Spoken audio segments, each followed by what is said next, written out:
मेरे प्यारे साथियों, मैं आज आप सभी के सामने एक छोटी सी कहानी प्रस्तुत करने जा रही हूँ और उम्मीद करूँगी कि ये कहानी आप सभी को बहुत अच्छी लगेगी और शायद आप लोगों ने ये बचपन में भी सुनी हो। तो चलिए स्टार्ट करते हैं अपनी कहानी। एक पति पत्नी थे और उनके पास एक गधा था। तो वो अपने गधे को लेकर रास्ते पर जा रहे थे, तो उन्हें रास्ते पर कुछ लोग मिल जाते हैं और कहने लगते हैं कि देखिए कैसे लोग हैं, गधा होते हुए भी पैदल जा रहे हैं। तो वो पति पत्नी क्या करते हैं, उस गधे पर बैठ जाते हैं और फिर चलने लगते हैं। तो कुछ दूर आगे पहुंचने के बाद उन्हें फिर से कुछ लोग मिलते हैं और देखकर हंसने लगते हैं कि देखिए कैसे इंसान है, इनको दया नहीं आती है, बेचारे गधे पर दोनों चढ़कर जा रहे हैं। तो उसके बाद क्या होता है, वो पति गधे से उतर जाता है और अपनी पत्नी को उस पर बैठाल के चलने लगता है। कुछ दूर आगे चलने के बाद उन्हें फिर से कुछ लोग मिलते हैं, तो वो लोग देखकर हंसने लगते हैं कि वाह क्या जोरू का गुलाम है, अपनी बीवी को गधे पर बैठाले हुए है और खुद पैदल जा रहा है। उसके बाद उसकी बीवी गधे से उतर जाती है और वो अपने पति को बैठाल देती है। उसके बाद फिर आगे चलने के बाद उन्हें कुछ लोग फिर से मिलते हैं और देखकर हंसने लगते हैं कि देखो कैसा आदमी है, खुद तो गधे पर बैठा है और अपनी पत्नी को पैदल चला रहा है। उसके बाद उसका पति भी गधे से उतर जाता है, तो वो लोग क्या करते हैं, उस गधे को ही अपने कंधे पर रख के चलने लगते हैं। तो कुछ दूर आगे पहुंचने के बाद उन्हें फिर से कुछ लोग मिलते हैं और उसके बाद वो लोग भी हंसने लगते हैं कि देखो कितने पागल लोग हैं, गधे को कंधे पर रख के ले जा रहे हैं। तो हमें इससे क्या शिक्षा मिलती है? लोगों का काम है कमेंट करना और उनको कमेंट करने में बहुत मजा आता है। आप कुछ भी करो, वो बोलेंगे ही, इसलिए जो आपको सही लगता है वही करो, बोलने दो जो भी बोलते हो। अगर हम सबकी सुनेंगे ना तो हम जीवन में कुछ भी नहीं कर पाएंगे। Good morning, hello everyone, welcome back to my channel. कैसे हैं आप सभी? आई होप कि आप सब अच्छे होंगे, खुश होंगे, स्वस्थ होंगे और इस सर्दी में अपना ख्याल काफ़ी अच्छे से रख रहे होंगे। तो देखिए सुबह के बज गए हैं 5:30 और मेरे से जितना हो सकता था मैं खड़ी हो गई हूँ। अपने आप को इस सर्दी से बचाने के लिए पूरी तरह से मैंने कर लिया है अपने आप को कवर। तो फ्रेंड देखिए, बच्चों की छुट्टियां थी वो हो चुकी हैं ख़त्म और बच्चे जाने लगे हैं अब स्कूल। तो बच्चों के साथ मेरी भी छुट्टियां चल रही थी, मैं भी थोड़ा अपना आराम से उठ जाती थी। तो अब तो वही सुबह जल्दी उठना पड़ा करेगा क्योंकि बच्चे अब स्कूल जाया करेंगे, उनको चाहिए टाइम से सब कुछ। तो मेरे पास था अभी टाइम, तो मैंने सोचा चलिए सबसे पहले लगा देते हैं झाड़ू, फिर उसके बाद करेंगे अपना जो भी काम है। तो देखिए मूंगफली का कितना कूड़ा निकलता है। सच में मूंगफली खाने में तो बहुत अच्छी लगती हैं, पर जो उनके वो छिलके होते हैं ना ऊपर के पतले पतले वाले, वो बहुत गंदगी करते हैं और वो एक तो उड़ते हैं, हल्के होते हैं तो चारों तरफ फैल जाते हैं।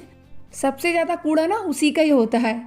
तो चलिए मैं यहाँ पर निकाल रही हूँ आलू और आज मैं बनाने जा रही हूँ मेथी आलू की सब्जी। अच्छा, जो मेथी थी वो मैंने ना शाम को ही साफ़ कर ली थी क्योंकि मेथी में तो वैसे भी टाइम लगता है, तो इसलिए मैंने शाम को ही साफ़ करके रख दी थी। मैंने कहा सुबह बस काट के सीधा सीधा बना लेनी है। तो देखिए अभी तो मैं लगा रही हूँ यहाँ पर 1 बाल्टी पानी गर्म करने के लिए, और जिससे कि जब बच्चे उठेंगे तो अपना ब्रश वगैरह जो भी करेंगे तो इससे गर्म पानी का हम इस्तेमाल कर सकते हैं। और मैंने यहाँ पर अर्नब को उठा दिया है क्योंकि बच्चों के टेस्ट स्टार्ट हो गए हैं।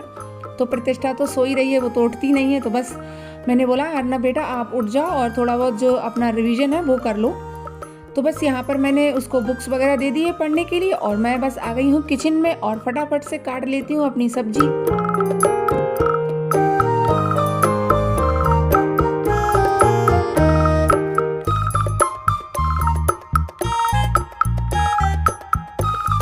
तो मैं ना जो मेथी आलू की सब्ज़ी है ना वो बहुत ही सिंपल तरीके से बनाती हूँ और उसमें ना सिर्फ लहसुन और हरी मिर्चा बस इतना सब कुछ डालती हूँ और उससे इतनी अच्छी टेस्टी सब्ज़ी बनती है, बच्चे भी बहुत पसंद करते हैं। अच्छा, मेथी में ये मैं हल्दी वगैरह, ये धनिया वगैरह ये कुछ भी नहीं डालती हूँ, बहुत ही सिंपल तरीके से बनाती हूँ।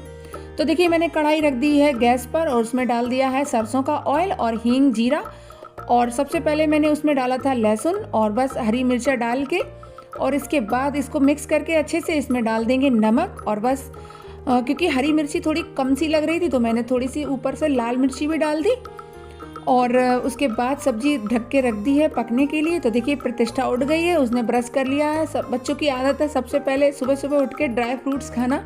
अच्छा, उनको इतना ज़्यादा इंटरेस्ट ड्राई फ्रूट्स खाने में नहीं आता जितना ज़्यादा अखरोट को फोड़ने में आता है। तो देखिए आटा था वो मैंने लगा लिया है और चाय भी मेरी बन गई है।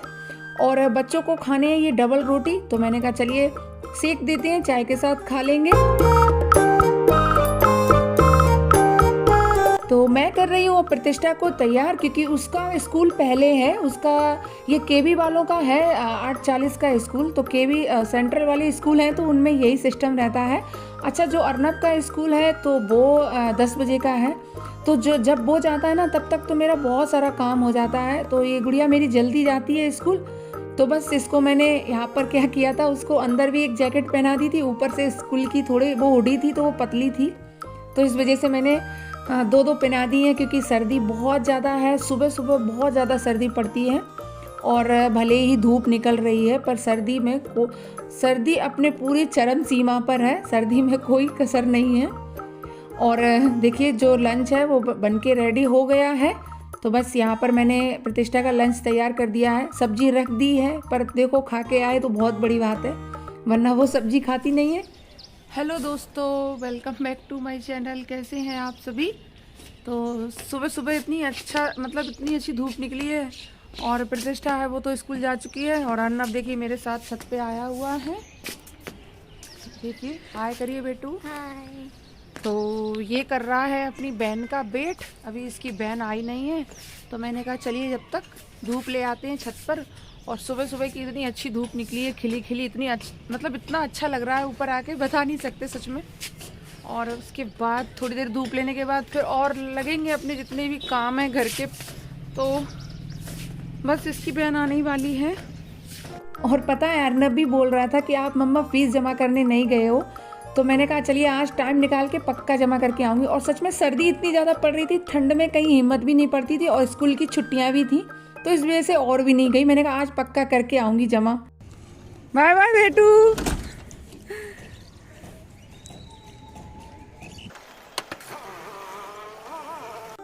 तो देखिए अर्नब है वो स्कूल जा चुका है और मैं आ गई हूँ नीचे। तो लगती हूँ अपने कामों में, जो भी पेंडिंग में पड़े हुए हैं ना, तो वो सारे काम कर लेती हूँ।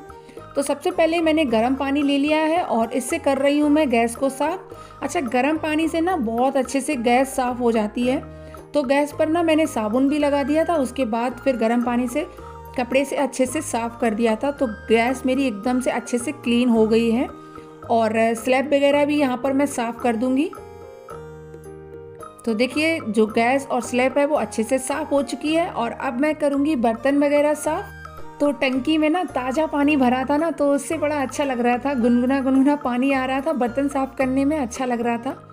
अच्छा, अगर गुनगुना पानी नहीं होता तो मैं हमेशा से ही ये ग्लव्स पहन के ही बर्तन साफ़ करती हूँ, क्योंकि सुबह सुबह का टंकी का जो पानी है ना इतना ज़्यादा ठंडा होता है, इतना ज़्यादा ठंडा होता है ना, हाथों की पूरी उंगलियां ही गल जाती हैं, ऐसा लगता है जैसे उंगलियां हैं ही नहीं हाथों में।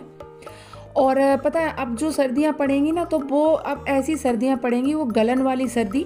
देखिए अभी से पड़ना स्टार्ट हो गई है गलन वाली सर्दियां, तो इसमें सबसे ज़्यादा उंगलियों ही अपनी ज़्यादा दिक्कत होती है। भले ही धूप निकल रही है लेकिन सर्दी पूरा अपना अच्छे से पड़ रही है। सुबह सुबह का टेम्परेचर ना ऐसे 5, 6 या 4 ऐसा रहता है।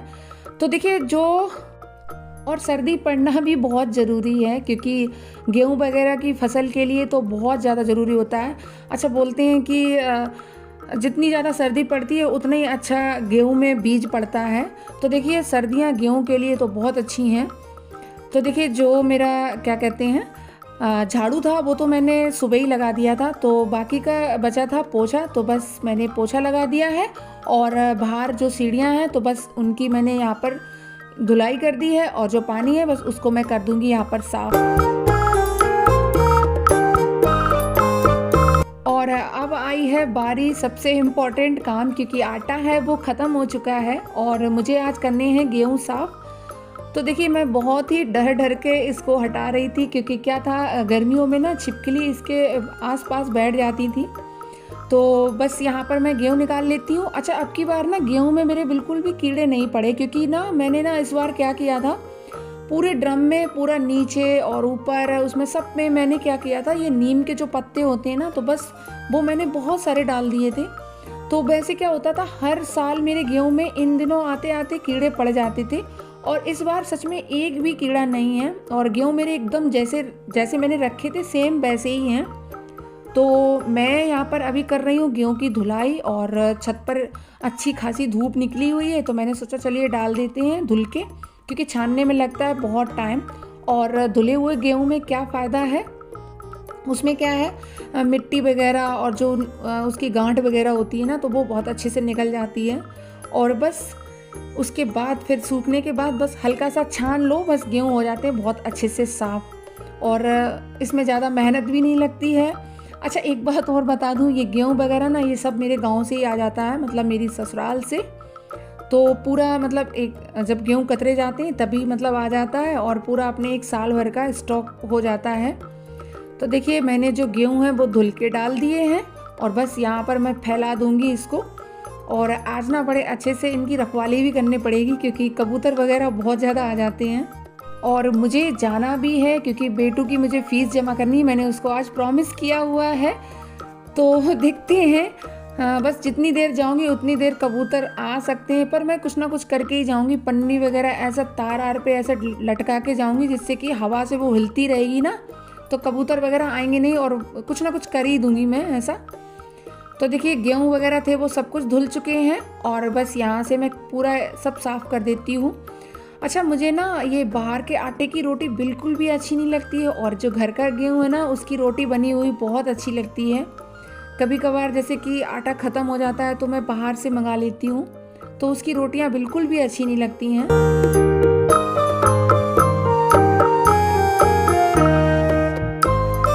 तो देखिए नहाना धोना तो हो गया है और जितने भी कपड़े थे वो सब मैंने धुल के डाल दिए हैं और बस चिंता लगी हुई है कि मुझे बेटू के स्कूल जाना है, उसकी फ़ीस पे करनी है।